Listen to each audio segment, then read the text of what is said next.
ಮುಂಜಾನೆ ಮಡದಿಯ ಕರೆದುಕೊಂಡು ಯೋಗ ಮಾಡಿಸ್ತಿದ್ದ ಅಭಿಮನ್ಯು ಅವರಿಗೆ ಇಶಾನ್ ವರುಣ್ ಸಾಥ್ ನೀಡಿದ್ದರು.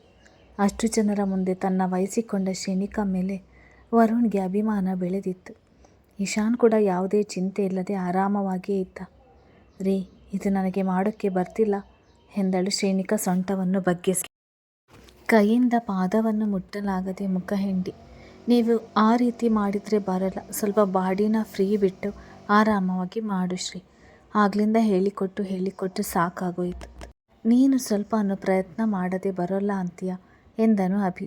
ಅವಳಿಂದ ಅವನು ಯೋಗ ಮಾಡಲು ಆಗುತ್ತಿರಲಿಲ್ಲ. ಅಷ್ಟು ಸೋಮಾರಿ ಶ್ರೇಣಿಕಾ.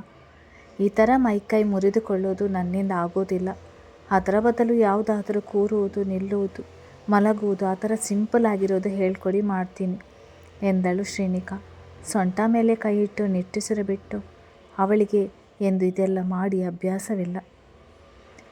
ಶವಾಸನ ಮಾಡು ಶ್ರೀ. ಸುಮ್ಮನೆ ಒಂದು ಬ್ಲ್ಯಾಂಕೆಟ್ ಹಾಸಿಕೊಂಡು ಮಲಗಿಬಿಡು ಅಷ್ಟೇ, ಅದೇ ಯೋಗ ಎಂದನು ಇಶಾನ್ ತಮಾಷೆಯಾಗಿ ನಕ್ಕು. "ಏನು ಕಿಂಡಲಾ" ಎಂದಳು ಅವನನ್ನೇ ಗುರಾಯಿಸುತ್ತಾ. "ಮಾಡಲ್ಲ ಬೇಡ ಅಂತ ಅನ್ಬಾರ್ದು ಶ್ರೀ. ಬಸುರಿ ಹುಡುಗಿಯರು ಇದನ್ನೆಲ್ಲ ಮಾಡಬೇಕು. ಸುಮ್ಮನೆ ತಿಂದು ಕೂತ್ಕೊಂಡ್ರೆ ಡೆಲಿವರಿ ಟೈಮ್ನಲ್ಲಿ ಕಷ್ಟ ಆಗುತ್ತೆ. ಆಗಾಗ ವಾಕ್ ಮಾಡಿಕೊಂಡು ವ್ಯಾಯಾಮ ಮಾಡ್ತಾ ಇದ್ದರೆ ದೇಹ ಆರಾಮವಾಗಿರುತ್ತೆ. ಏನಾಗೋಲ್ಲ ಮಾಡು. ನಿನ್ನ ದೇಹ ಆರೋಗ್ಯವಾಗಿ ಇರಲಿ ಎಂದೇ ಮಾಡಿಸಿರೋದು" ಎಂದನು ಅಭಿ ಮಡದಿಗೆ. "ಹೋಗಲಿ ಬಿಡು ಬ್ರೋ, ಡೆಲಿವರಿಗೆ ಇನ್ನೊಂದು 2-3 ತಿಂಗಳಿದೆ ಅಲ್ವಾ, ಸಾಕು. ಅವಳ ಕೈಯಿಂದ ಆಗೋಲ್ಲ ಅಂದರೆ ಹಿಂಸೆ ಕೊಟ್ಟು ಯಾಕೆ ಮಾಡಿಸ್ತೀಯಾ" ಎಂದನು ಇಶಾನ್ ಅವಳ ಕಷ್ಟ ನೋಡಲಾಗದೆ. "ಹಿಂಸೆ ಅಲ್ಲವರು. ನಾನು ಮನೆಯಲ್ಲಿ ಇಲ್ಲ ಅಂದರೆ ಅತ್ತೆಯರ ಸಪೋರ್ಟ್ ಇದೆ ಅಂತ ಇವಳು ಬರೀ ಸಿನಿಮಾ ನೋಡೋದು, ಅವರ ಹತ್ರ ಅದು ಇದು ಮಾಡಿಸ್ಕೊಂಡು ತಿನ್ನೋದು, ಮಲ್ಕೊಳ್ಳೋದು ಇಷ್ಟೇ ಮಾಡ್ತಾಳೆ. ಎದ್ದು ಓಡಾಡುವುದೇ ಇಲ್ಲ. ನೋಡು, ಬರೀ 1 ತಿಂಗಳಿಗೆ ಎಷ್ಟು ದಪ್ಪ ಕಾಣಿಸ್ತಿದ್ದಾಳೆ. ಕತೆ ಪುಸ್ತಕ ತಂದು ಇಟ್ಟಿದ್ದೀನಿ, ಅದನ್ನು ಓದೋದಿಲ್ಲ. ಹೋಗಲಿ, ಧ್ಯಾನ ಮಾಡು ಬಾ ಅಂತ ಕರ್ಕೊಂಡು ಬಂದರು ಕೂತಿದ್ದ ಜಾಗದಲ್ಲಿ ಹಾಗೆ ನಿದ್ದೆ ಮಾಡ್ತಾಳೆ. ನಾನು ಏನು ಮಾಡಲಿ ಹೇಳು. ಹಳ್ಳಿ ಕಡೆ ಹೆಂಗಸರು ಬಸ್ರಿ ಆದರೂ ಎಷ್ಟು ಕೆಲಸ ಮಾಡ್ತಾರೆ" ಎಂದನು ಅಭಿ ಹಣೆ ನೀವಿಕೊಂಡು. ಹೆಂಡತಿ ಯಾವಾಗಲೂ ಮಲಗೋದು ಇಷ್ಟ ಆಗೋದಿಲ್ಲ ಅವನಿಗೆ. "ಶ್ರೀ, ಯಾಕೆ ಈ ಥರ ಮಾಡೋದು ನೀನು? ಇದೆಲ್ಲ ನಿನ್ನ ಒಳ್ಳೆಯದಕ್ಕೆ ಮಾಡ್ತಿರೋದು. ಧ್ಯಾನ ಮಾಡೋದು ಕಷ್ಟನಾ? ಅದರಿಂದ ನಿನ್ನ ಉಸಿರಾಟ ಕ್ರಿಯೆ ಚೆನ್ನಾಗಿ ಆಗುತ್ತೆ. ಕತೆ ಪುಸ್ತಕ, ರಾಮಾಯಣ ಮಹಾಭಾರತ ಅಂತ ಪುಸ್ತಕಗಳನ್ನು ಓದು. ಹೊಟ್ಟೆಯಲ್ಲಿರುವ ಪುಟ್ಟ ಮಗು ಬುದ್ಧಿವಂತನಾಗಬೇಕು ತಾನೆ. ಜಾಸ್ತಿ ಮಲಗಿದರೆ ಮಗುನು ಮೊಂಡು ಆಗುತ್ತೆ, ಆರೋಗ್ಯ ಸಮಸ್ಯೆಗಳು ಜಾಸ್ತಿ" ಎಂದನು ಇಶಾನ್ ಕೂಡ ಬುದ್ಧಿ ಹೇಳಿ. "ಅದೆಲ್ಲ ಆಗೋಲ್ಲ. ಇವಳ ಕೈಯಲ್ಲಿ ಅದೆಂಥದೋ ರೀಲ್ಸ್ ನೋಡ್ತಾಳೆ. ಮಲಗಿರುವಾಗಲೂ ಅದನ್ನೇ, ಎದ್ದಾಗಲೂ ಅದನ್ನೇ. ಹುಟ್ಟುವ ಮಗು ಕೂಡ ಹುಟ್ಟಿದ ತಕ್ಷಣ ಒಂದು ಮೊಬೈಲ್ ಕೈಯಲ್ಲಿ ಇಟ್ಕೊಂಡು ರೀಲ್ಸ್ ಮಾಡೋಕ್ಕೆ ಸ್ಟಾರ್ಟ್ ಮಾಡಬೇಕು ಅಷ್ಟೇ" ಎಂದನು ಅಭಿ ಮುಖ ತಿರುಗಿಸಿ. "ನಿಮ್ಗೇನ್ರಿ ಹೊಟ್ಟೆ ಹುರಿ? ಕೆಲವರೆಲ್ಲ ಅವರ ಗಂಡಂದಿರ ಜೊತೆ ವ್ಲಾಗ್ಸ್, ರೀಲ್ಸ್ ಅಂತ ಏನೇನೋ ಮಾಡಿ ಹಾಕ್ತಾರೆ. ನೀವಂತೂ ಏನು ಮಾಡೋಕ್ಕೆ ಬಿಡೋಲ್ಲ, ಜೊತೆಗೆ ಬರುವುದೂ ಇಲ್ಲ. ಇಷ್ಟು ದೊಡ್ಡ ಮನೆ ಕಟ್ಟಿದ್ದೀರಾ, ಒಂದು ಹೋಮ್ ಟೂರ್ ಮಾಡಿದರೆ ಏನಾಗುತ್ತೆ? ಅದಕ್ಕೂ ಒಳ್ಳೆ ಅಳ್ತಾರೆ. ನೋಡೋಕ್ಕೆ ಇಷ್ಟು ಚೆನ್ನಾಗಿ ಇದ್ದಾರೆ, ರೀಲ್ಸ್ ಮಾಡಿದರೆ ಏನಾಗ್ತದೆ" ಎಂದಳು ಗಂಡನಿಗೆ ಹುರಿ ನೋಟ ಬೀರುತ್ತಲೇ. "ಹೌದೌದು, ನಾವು ಮನೆ ಕಟ್ಟಿರೋದು ನೀನು ವಿಡಿಯೋ ಮಾಡಿ ಹೋಮ್ ಟೂರ್ ಮಾಡೋಕ್ಕಲ್ವಲ್ಲ. ಅದೆಲ್ಲ ಏನು ಚೆಂದ. ನಮ್ಮನೆ ಒಳಗಿರುವ ರಹಸ್ಯಗಳನ್ನು ವಿಡಿಯೋ ಮಾಡಿ ಊರಿಗೆಲ್ಲ ನಾವೇ ಹಂಚುವುದು ಸರಿನಾ? ಅದರಿಂದ ನಮಗೆ ತೊಂದರೆ ಜಾಸ್ತಿ. ಯೋಚನೆ ಮಾಡು. ನಮ್ಮ ಜೀವನವನ್ನು ನಾವೇ ಸಾರ್ವಜನಿಕವಾಗಿ ಹರಾಜು ಹಾಕೋದು ಸರಿ ಅನಿಸುತ್ತಾ" ಎಂದನು ಅಭಿ ಪ್ರಾಮಾಣಿಕವಾಗಿ. "ಎಂಥವುದೂ ಇಲ್ಲ. ಎಲ್ಲರೂ ಮಾಡೋದಿಲ್ವಾ? ನೀವೊಬ್ಬರೇ ಹೀಗೆ ಹೇಳೋದು? ನನ್ನ ಫ್ರೆಂಡ್ಸ್ ಗಂಡಂದಿರು ಮಾಡ್ತಾರೆ" ಎಂದಳು ಮುಖ ಊದಿಸಿಕೊಂಡು. "ನಾನೇನು ಮಾಡಬೇಡ ಅಂತಿಲ್ಲ, ಮಾಡು. ಈ ಮನೆಯಲ್ಲಿ ಎಷ್ಟು ಬೆಡ್ರೂಮ್ ಇದೆ ನೋಡಿದ್ಯಾ? ಅದನ್ನೆಲ್ಲ ಹೋಮ್ ಟೂರ್ ಮಾಡ್ತೀಯಾ? ಇನ್ನೊಬ್ಬರ ರೂಮ್ ಒಳಗೆ ಹೋಗೋಕ್ಕೆ ಆಗೋಲ್ಲ ತಾನೆ. ಅದರ ಬದಲು ಪ್ರೆಗ್ನೆನ್ಸಿ ಬಗ್ಗೆ ಮಾಡು. ಆ ಸಮಯದಲ್ಲಿ ಏನೇನು ತಿನ್ನಬೇಕು, ಏನು ಬಳಸಬಾರ್ದು, ಅನುಭವ ಹೇಗಿರುತ್ತೆ ಅದನ್ನೆಲ್ಲ ಹೇಳು. ಅದರಿಂದ ಅಟ್ಲೀಸ್ಟ್ ಬೇರೆಯವ್ರಿಗೆ ಉಪಯೋಗವಾದರೂ ಆಗುತ್ತೆ. ನೀನು ಮನೆ ಹೋಮ್ ಟೂರ್ ಮಾಡಿದ ತಕ್ಷಣ ಯಾರೂ ಕೂಡ ಇದೇ ಥರ ಮನೆ ಕಟ್ಟೋದಿಲ್ಲ, ಬದಲಾಗಿ ಹೊಟ್ಟೆ ಹುರ್ಕೊಳ್ತಾರೆ ಅಷ್ಟೇ" ಎಂದನು ಅಭಿ ಉದಾಸೀನವಾಗಿ. "ಅಣ್ಣ ಹೇಳ್ತಿರೋದು ಸರಿಯಾಗಿದೆ ಶ್ರೀ. ನಿನಗೆ ಅಷ್ಟೊಂದು ಇಷ್ಟ ಇದ್ದರೆ ನಿಂದೇ ಒಂದು ಯೂಟ್ಯೂಬ್ ಚಾನಲ್ ಓಪನ್ ಮಾಡಿಕೊಂಡು ಅವರಿಗೆಲ್ಲ ಹೆಲ್ತ್ ಟಿಪ್ಸ್ ಕೊಡು. ಅದು ಬಿಟ್ಟು ನಮ್ಮ ಹತ್ರ ಜಾಸ್ತಿ ಬಟ್ಟೆ ಇದೆ, ನಮ್ಮನೇಲಿ ದುಬಾರಿ ವಸ್ತು ಇದೆ, ನಾವು ಶ್ರೀಮಂತರು ಅಂತ ಈ ರೀತಿ ವಿಡಿಯೋ ಮಾಡಿಕೊಂಡು ನಾವು ಇನ್ನೊಬ್ಬರಿಗೆ ತೋರಿಸೋ ಅವಶ್ಯಕತೆ ಇಲ್ಲ. ಅದರಿಂದ ಮನೆಯಲ್ಲಿ ಕಳ್ಳತನ, ದರೋಡೆ ಆಗ್ಬೋದು. ಯಾಕೆಂದರೆ ವರ್ಮಾ ಮನೆ ನೀನು ಅಂದ್ಕೊಂಡಷ್ಟು ಕಡಿಮೆ ಆದಾಯ ಪಡೆಯುವುದಿಲ್ಲ. ಈ ಮನೆ ಗೇಟ್ ದಾಟಲು ಪರ್ಮಿಷನ್ ಮುಖ್ಯ. ಅಂಥದ್ರಲ್ಲಿ ಮನೆಯೊಳಗೆ ಇರುವುದನ್ನು ನೀನು ತೋರಿಸುವುದು ಅಗತ್ಯ ಇದೆ ಎಂದನು ಇಶಾನ್. ಬಹುತೇಕ ಸಾಮಾಜಿಕ ಜಾಲತಾಣಗಳಲ್ಲಿ ಆಧಾರದ ಮೇಲೆ ಕಳ್ಳತನದ ಕೇಸ್ ಹೆಚ್ಚು. ಅದೆಲ್ಲ ಏನು ಬೇಡ ಇಶ್ಯೂ. ನಾಳೆಯಿಂದ ನೂತನ್ ಹತ್ರ ಸ್ಕೂಲ್ ರೆಕಾರ್ಡ್ಸ್ ಬಗ್ಗೆ ಪೂರ್ತಿ ಕೇಳಿ ತಿಳ್ಕೊಳ್ಬೇಕು. ಇನ್ನೊಂದು ವಾರಕ್ಕೆ ಅವನ ಮದುವೆ ಇದೆ. ಆಮೇಲೆ ಅವನು ಕೈಗೆ ಸಿಗೋದಿಲ್ಲ. ನಾನು ಕೆಲವೊಂದು ಹೇಳ್ಕೊಡ್ತೀನಿ. ಲ್ಯಾಪ್ಟಾಪ್ನಲ್ಲಿ ನಮ್ಮ ಸಂಸ್ಥೆ ಬಗ್ಗೆ ಡಾಕ್ಯುಮೆಂಟ್ಸ್ ಇದೆ. ಅದನ್ನೆಲ್ಲ ತೆಗೆದು ನೋಡು. ಮುಂದೆ ನಿನಗೆ ಉಪಯೋಗ ಆಗುತ್ತೆ. ಸುಮ್ಮನೆ ಸಮಯ ವ್ಯರ್ಥ ಮಾಡಬೇಡ. ನೀನು ಮುಂದೆ ಅದರ ಚಿಕ್ಕಾಣಿ ಹಿಡಿಯುವವಳು. ಅದಕ್ಕೆ ತುಂಬ ಶ್ರಮ ಬೇಕು. ಸುಮ್ಮನೆ ಹೋಗಿ ಕೂತ್ರೆ ಆಗೋದಿಲ್ಲ ಎಂದನು ಅಭಿ. ವೃತ್ತಿ ವಿಷಯದಲ್ಲಿ ಅವನ ಹಿಂದೆ ಸರಿಯುವುದಿಲ್ಲ. ನಾನೀಗ ಲ್ಯಾಪ್ಟಾಪ್ ನೋಡಿದರೆ ನಮ್ಮ ಮಗು ಕೂಡ ಇದೇ ರೀತಿ ಲ್ಯಾಪ್ಟಾಪ್ ತೆಗೆದು ನೋಡುತ್ತಾ ಇರುತ್ತಾ ಎಂದಳು ಅತಿ ಬುದ್ಧಿವಂತೆ ಶ್ರೀನಿಕಾ. ಈ ತಲೆಹರಟೆ ಬಿಟ್ಟು ಮೊದಲು ಜ್ಞಾನ ಮುಗಿಸಿ ನಡಿ, ಹಾಲು ಕುಡಿ. ನಿನ್ನ ಸಂಭಾಳಿಸುವುದೇ ನನಗೆ ಕಷ್ಟವಾಗಿದೆ. ಇನ್ನು ಮಗು ಹುಟ್ಟಿದ ಮೇಲೆ ಏನು ಕತೆ ಎಂದನು ಅವಳ ತರಲೆಯ ಬುದ್ಧಿಗೆ. ಹೌದು ಶ್ರೀ, ನೂತನ್ ಮದುವೆ ಆದಮೇಲೆ ಹನಿಮೂನ್ಗೆ ಹೋಗಬೇಕು. ಆಮೇಲೆ ಖಾಲಿ ಇರೋದಿಲ್ಲ. ಅದಕ್ಕೆ ಈಗಲೇ ಏನೇನು ಬೇಕು ಕೇಳಿ ತಿಳ್ಕೊ ಅಂತ ಅಣ್ಣ ಹೇಳ್ತಾ ಇರೋದು. ಶ್ರೀ, ನೀನಂತೂ ಹನಿಮೂನ್ ಆಚರಿಸಲು ನನ್ನ ಅಣ್ಣನ ಕರ್ಕೊಂಡು ಹೋಗಲೇ ಇಲ್ಲ ಎಂದನು ಇಶಾನ್. ಅವಳಿಗೆ ಕಣ್ಣೊಡೆದು ತುಂಟತನದಿಂದ. ಅದೇನೋ ಶ್ರೀ ಎಂದರೆ ಕಾಡುವ ಮನಸ್ಸು ಅವನಿಗೆ. ಅಯ್ಯೋ ಸುಮ್ಮನೆ ಹನಿಮೂನ್ ಬೇರೆನಾ? ನಾನು ಅಭಿ ಯಾವ ಹನಿಮೂನ್ಗೆ ಹೋಗದೆ ಬಸುರಿ ಆಗಿಲ್ವ ನೋಡಿ. ಇದಕ್ಕೆ ಅಲ್ಲಿಗೆ ಹೋಗಬೇಕಾ ಎಂದಳು ತನ್ನ ಹೊಟ್ಟೆ ಕಡೆ ಕೈ ತೋರಿಸಿ. ವರುಣ್ ನಗು ತಡೆದುಕೊಂಡರೆ ಇಶಾನ್ ಜೋರಾಗಿ ನಕ್ಕೋಬಿಟ್ಟ. ಅಭಿಗೆ ಹೆಂಡತಿ ಮಾತಿಗೆ ಬಾಲ್ಕನಿಯಿಂದ ಕೆಳಗೆ ಹಾರಿ ಬಿಡಬೇಕು ಎನಿಸಿತು. ತೆಗೆದು ಬಾರಿಸ್ತೀನಿ ನೋಡು. ಈಗ ನಡಿ ಹೊಳಗೆ. ಅವನಿಗೂ ಮಾಡೋಕ್ಕೆ ಕೆಲಸ ಇಲ್ಲ, ನಿಂಗೂ ಇಲ್ಲ. ಇಬ್ಬರಿಗೂ ಸರಿಯಾಗಿದೆ ಜೋಡಿ ಎಂದನು ಅಭಿ ಕೋಪದಿಂದ, ತಮ್ಮಂದಿರ ಮುಂದೆ ಮರ್ಯಾದೆ ಹರಾಜು ಹಾಕಿದ್ದಕ್ಕೆ. ನಾನೇನ್ರಿ ಮಾಡಿದೆ? ಅಲ್ಲೋದ್ರೂ ಅವರು ಇದೇ ತಾನೇ ಮಾಡೋದು. ನೀವು ಅದನ್ನು ಇಲ್ಲೇ ಮಾಡಿದ್ದೀರಾ ಅಂದೆ ಅಷ್ಟೇ. ನಿಮಗೂ ತುಂಬ ಕೆಲಸ ಇರ್ತದೆ ಅಲ್ವಾ? ಹನಿಮೂನ್ಗೆ ಹೋದರೆ ಇಲ್ಲಿ ಕೆಲಸ ಮಾಡೋರು ಯಾರು ಅಂತ ಹೋಗಲಿಲ್ಲ. ಪರವಾಗಿಲ್ಲ ಬಿಡಿ ಎಂದವಳ ಬಾಯಿ ಮುಚ್ಚಿದ ಮಧ್ಯಮ ವರ್ಗದಲ್ಲಿ ಬೆಳೆದ ಶ್ರೀ. ಹನಿಮೂನ್ ಎಂದರೆ ಅವಳ ಯೋಚನೆಯ ಮಟ್ಟಕ್ಕೆ ಯೋಚಿಸಿದ್ದನು. ಬ್ರೋ, ನಾನೇನು ಹೇಳಿಲ್ಲ, ಎಲ್ಲ ಇವನದೇ ಪ್ಲ್ಯಾನ್. ಬೈಯುವುದಾದ್ರೆ ಇವನಿಗೆ ಬೈ, ನಂದು ವ್ಯಾಯಾಮ ಮುಗೀತು ಎಂದು ಓಡಿದನು ವರುಣ್. ಆದರೆ ಇಶಾನ್ ಕೈ ಅಭಿ ಕೈಯಲ್ಲಿ ಲಾಕ್ ಆಗಿತ್ತು. ಅವಳಿನ್ನೂ ಚಿಕ್ಕವಳು, ಏನೋ ತಿಳಿಯೋಲ್ಲ. ಆದರೆ ನೀನು ಜಾನ ದಡ್ಡನ ಥರ ಆಡ್ತೀಯ. ಮೊದಲೇ ತರಲೇ ಅವಳು. ನಿನ್ನ ಕೆಲಸಕ್ಕೆ ಬಾರದ ಪ್ರಶ್ನೆಗಳು ಇವಳ ಹತ್ರನೇ ಹೇಳಬೇಕಾಗಿತ್ತ ನೀನು ಎಂದನು ತಮ್ಮನ ಕೈ ತಿರುಗಿಸುತ್ತ. ಬ್ರೋ ಸಾರಿ ಬ್ರೋ, ನಾನು ಚಿಕ್ಕವನೇ ತಾನೆ, ಏನೋ ತಿಳಿಯದೆ ತಪ್ಪು ಮಾಡಿಬಿಟ್ಟೆ. ನಿನ್ನ ಹೆಂಡ್ತಿನ ಕ್ಷಮಿಸಿದಂತೆ ನನ್ನನ್ನು ಕ್ಷಮಿಸು ಪ್ಲೀಸ್. ಬಾಯ್ ಶ್ರೀ ಎಂದು ಕೈ ಬಿಡಿಸಿಕೊಂಡು ಓಡಿದನು ಇಶಾನ್. ನಿನಗೆ ಸ್ವಲ್ಪವಾದರೂ ಬುದ್ಧಿ ಇದೆಯಾ ಶ್ರೀ?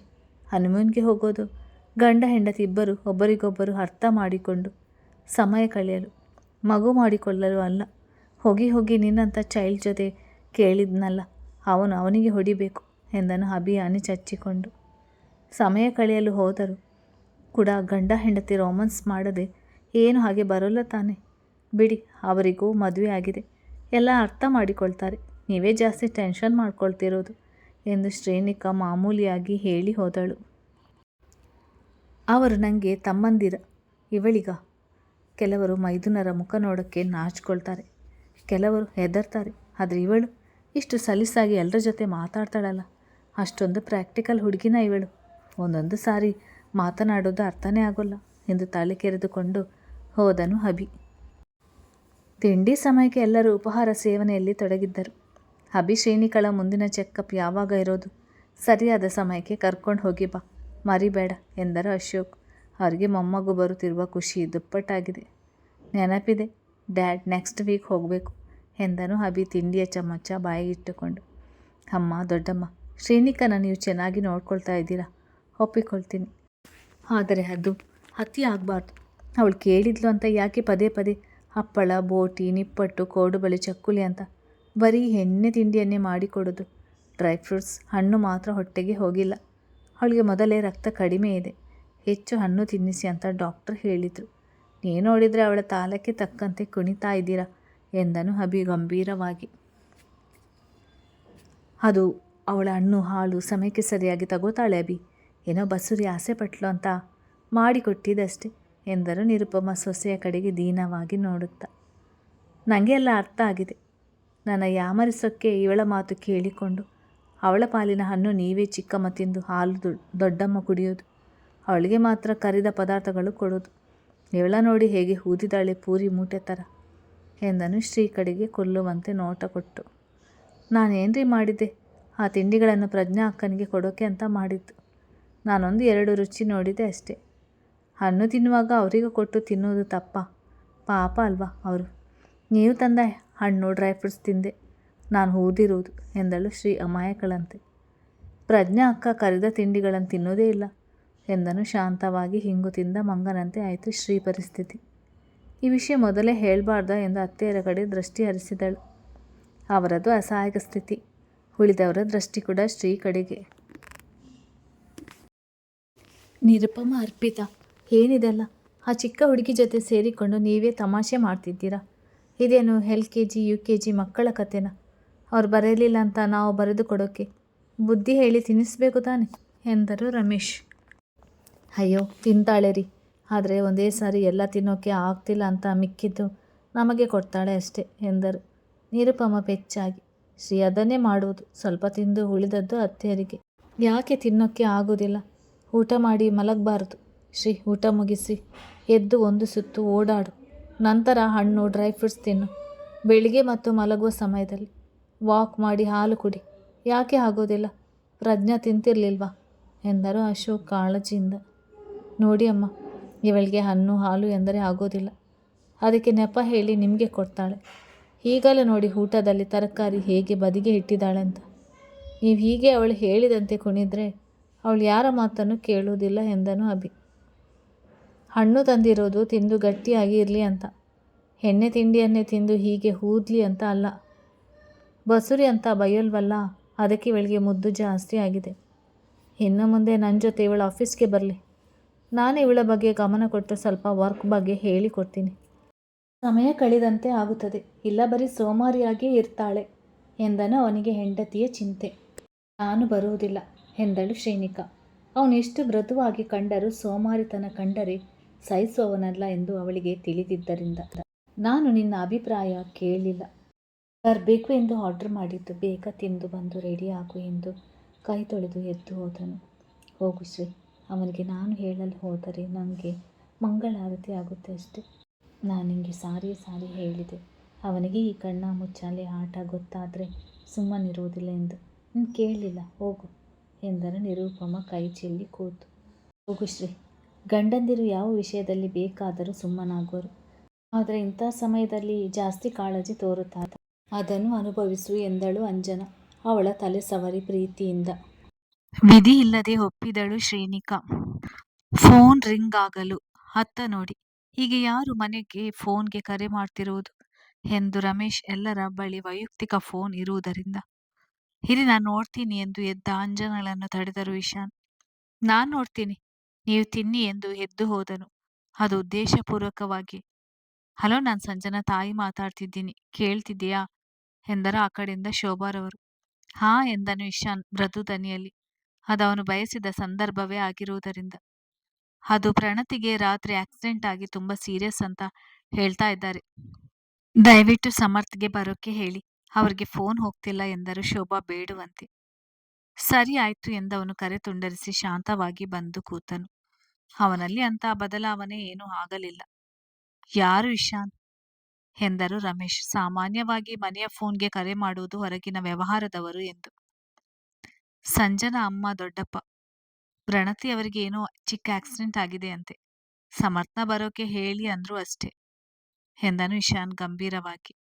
ಅಯ್ಯೋ, ಅಕ್ಕನಿಗೆ ಏನಾಯ್ತು?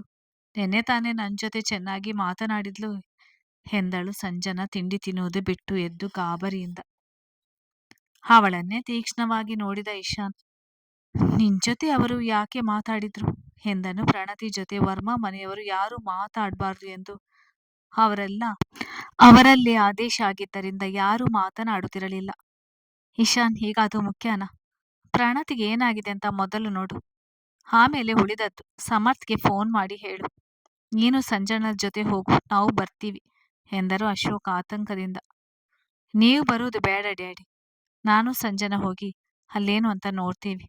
ತೀರಾ ಸೀರಿಯಸ್ ಅಂದರೆ ನೀವು ಸಂಜೆ ಬನ್ನಿ ಸಾಕು. ಸುಮ್ಮನೆ ಮಾಡುವ ಕೆಲಸ ಬಿಟ್ಟು ಅಲ್ಲೆಲ್ಲ ಯಾಕೆ ಎಂದನು ಇಶಾನ್. ಹೌದು, ನೀವಿಬ್ಬರು ಹೋಗಿ ಅಲ್ಲೇನಾಯ್ತೆಂದು ನಮಗೆ ತಿಳಿಸಿ. ಜಾಸ್ತಿ ತೊಂದರೆ ಆಗಿದ್ರೆ ನಾವು ಬರ್ತೇವೆ. ಮೊದಲು ಸಮತ್ನಿಗೆ ಬರೋಕೆ ಹೇಳು ಎಂದರು. ರಮೇಶ್ ಎಷ್ಟೇ ಆದರೂ ಅವಳಿ ಮನೆಗೆ ಸೇರಿದವಳೆ ತಾನೆ. ನಮ್ಮ ಆಸ್ಪತ್ರೆಗೆ ಸೇರಿಸ್ಬೇಕಾಗಿತ್ತು ಇಶು. ಈಗ ಎಲ್ಲಿದ್ದಾರಂತ ಕೇಳು. ನಾನು ಅಲ್ಲಿನ ಡಾಕ್ಟರ್ ಜೊತೆ ಮಾತಾಡ್ತೇನೆ ಎಂದನು ಆಕಾಶ್. ಆದ್ರೆ ಇಶಾನ್ ಒಪ್ಪಲಿಲ್ಲ. ಬೇಡ ಬೇಡ, ನೀವು ಮಾಮೂಲಿಯಾಗಿ ಕೆಲಸಕ್ಕೆ ಹೋಗಿ, ನಾನೆಲ್ಲ ನೋಡ್ಕೊಳ್ತೀನಿ. ಸುಮ್ಮನೆ ಅವರೊಬ್ಬರಿಗಾಗಿ ಎಲ್ಲರೂ ಬರುವುದು ಬೇಡ ಎಂದವನು ಸಂಜನರ ಜೊತೆ ಹೊರಟು ನಿಂತರೆ ಶ್ರೇಣಿಕ ಅಭಿಮನ್ಯು ಜೊತೆ ಮನಮನ ಎನ್ನುತ್ತಲೇ ಆಫೀಸ್ ಕಡೆ ಹೋದಳು. ಆಸ್ಪತ್ರೆಯ ವಾರ್ಡ್ ಹೊರಗೆ ಶೋಭಾರವರು ತಲೆ ಮೇಲೆ ಕೈ ಹೊತ್ತು ಕುಳಿತಿದ್ದಾರೆ. ಅಷ್ಟೊಂದು ಜನರ ಓಡಾಟ ಇಲ್ಲ. ತೀರಾ ದೊಡ್ಡದು ಅಲ್ಲದಿದ್ದರೂ ಒಂದು ಮಟ್ಟಿನ ಸೌಲಭ್ಯ ಇರುವ ಆಸ್ಪತ್ರೆ ಅದು. ಅಮ್ಮ, ಅಕ್ಕನಿಗೆ ಏನಾಯ್ತು? ಎಲ್ಲಿ ಅವಳು ಎಂದಳು ಸಂಜನಾ ಒಂದೇ ಉಸಿರಿನಲ್ಲಿ ಶೋಭಾ ಪಕ್ಕ ಕೂತು. ಒಳಗಡೆ ಚಿಕಿತ್ಸೆ ನಡೀತಿದೆ ಕಣೆ, ತುಂಬಾ ಏಟಾಗಿದೆ ಅಂತ ಹೇಳಿದ್ದಾರೆ ಡಾಕ್ಟರ್. ಕಾಲಿಗೇನೋ ರಾಡ್ ಹಾಕ್ತಿದ್ದಾರೆ ಎಂದರು ಶೋಭಾ ಚಿಂತೆಯಿಂದ. ಏನು ರಾಡಾ? ಅಷ್ಟೊಂದು ಏಟಾಗ್ಬಂತೆ ಇವಳು ಏನು ಮಾಡೋಕ್ಕೆ ಹೋಗಿದ್ಲು? ನೀನು ಮೊದಲು ಯಾಕೆ ಫೋನ್ ಮಾಡಿ ಹೇಳಲಿಲ್ಲ? ಈ ಆಸ್ಪತ್ರೆಗೆ ಕರೆದುಕೊಂಡು ಬಂದಿದ್ಯಾ? ಯಾವುದಾದ್ರೂ ದೊಡ್ಡ ಆಸ್ಪತ್ರೆಗೆ ಹೋಗ್ಬೇಕಾಗಿತ್ತು. ಅಪ್ಪ ಎಲ್ಲಿ ಎಂದಳು ಸಂಜನ ಸುತ್ತಲೂ ಕಣ್ಣಾಡಿಸಿ ಮುಖ ಹಿಂಡಿ. ಅಯ್ಯೋ ಸುಮ್ಮನೆ ಇರೆ, ಇದಕ್ಕೆ ಹಣ ಕಟ್ಟಲು ದುಡ್ಡು ಇಲ್ಲ. ನಿಮ್ಮಪ್ಪ ಔಷಧಿ ತರೋಕ್ಕೆ ಹೋಗಿದ್ದಾರೆ. ಅವಳು ಮಾಡಿದ ಕರ್ಮಕ್ಕೆ ದೇವರಿಂದ ಶಿಕ್ಷೆ ಕೊಟ್ಟಿದ್ದಾನೆ. ನೀನಾದರೂ ನೆಟ್ಟಗಿರೋದು ಕಲಿ. ನಮಗಂತೂ ನಿಮ್ಮಿಂದ ರೋದನೆ ತಪ್ಪಲಿಲ್ಲ ಎಂದರು ಬೇಸರದಿಂದ. ಅತ್ತೆ, ನೀವೇನು ತಲೆ ಕೆಡಿಸ್ಕೊಳ್ಬೇಡಿ, ನಾನು ದುಡ್ಡು ಕಟ್ತೀನಿ ಬಿಡಿ, ಏನೂ ಆಗೋಲ್ಲ ಎಂದನು ಇಶಾನ್ ಅತ್ತೆಯ ಸಮಾಧಾನ ಮಾಡಿ. ಇದೆಲ್ಲ ಯಾವಾಗಾಯಿತು, ಹೇಗೆ ಆಯಿತು ಎಂದಳು ಸಂಜನಾ ಅಳುತ್ತಾಳೆ. ನೆನ್ನೆ ಕೆಲಸ ಮುಗಿಸಿ ಮನೆಗೆ ಬಂದಿದ್ಲು ಕಣೆ. ಆಮೇಲೆ ಶಾಂಪು ಖಾಲಿ ಆಗಿದೆ ತರ್ತೀನಿ ಅಂತ ಹೊರಗಡೆ ಹೋದಳು. ಬರುವಾಗ ಯಾವುದೋ ಕಾರು ಗುದ್ದಿದೆ. ಇವಳು ಬಿದ್ದ ಮೇಲೆ ಕಾಲು ಚಕ್ರಕ್ಕೆ ಸಿಲುಕಿ ಮುರಿದಿದೆ. ಇವಳಿಗೆ ಅಷ್ಟೊತ್ತಿನಲ್ಲಿ ಹೊರಗಡೆ ಹೋಗೋದು ಏನಿತ್ತು? ತೆಪ್ಪಗೆ ಮನೆಯಲ್ಲಿರೋಕ್ಕೆ ಕಷ್ಟ ಅವಳಿಗೆ. ಎಲ್ಲ ನಮ್ಮ ಕರ್ಮ ಎಂದರು ಶೋಭಾ ಹಣೆ ಚಚ್ಚಿಕೊಂಡು. ಪರ್ಫೆಕ್ಟ್ ಎಂದು ಮನದಲ್ಲಿ ಉಸಿರಿದನು ಇಶಾನ್. ಯಾವುದೋ ಯುದ್ಧ ಗೆದ್ದವನಂತೆ.